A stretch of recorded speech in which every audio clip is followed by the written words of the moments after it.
Found it!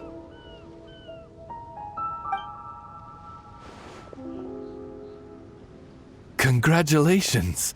We found the key to solving the problem. Let me see.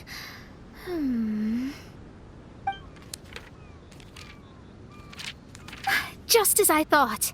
This machinery, named cognitive mimicry, is capable of altering the state of people's brain, according to the manuscript. But Persakov... How did they find it? Persakov was dead. It looks like they really thought this machine would benefit the Fatui.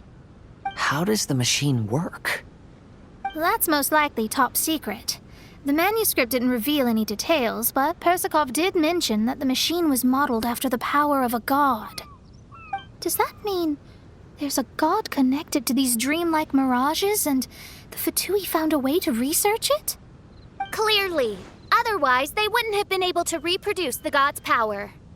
Anyway, Persakov's experiment did not go as planned. The machine broke down just days after it was activated. They tried to fix it, but the technologically illiterate Fatui soldiers completely ruined the machine. Even its most important component of all, the crystalline cores, got ejected and disappeared.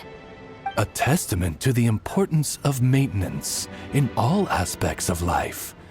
I believe we can all learn something from this.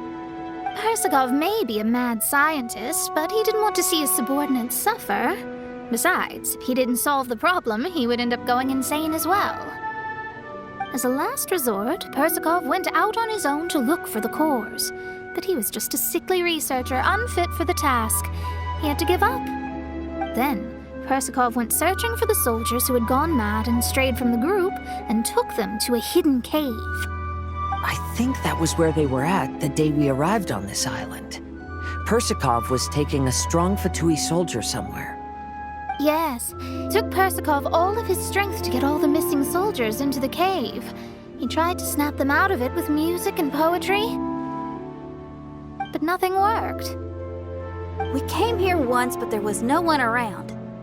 Come to think of it, that must have been the day Persakov was busy gathering the soldiers into the cave. There's good news and bad news written on the last few pages. The good news is, Persakov managed to figure out the location of the crystalline cores by piecing together the snippets of information he could get from the delirious soldiers. The bad news is Persakov failed to revive them and eventually succumbed to the device's influence himself. The last few pages of the manuscript are just unintelligible drunken scribbles. It appears that the responsibility for this issue now falls to my retainers and I. There's a map in the manuscript. The markings should indicate the locations of the crystalline cores.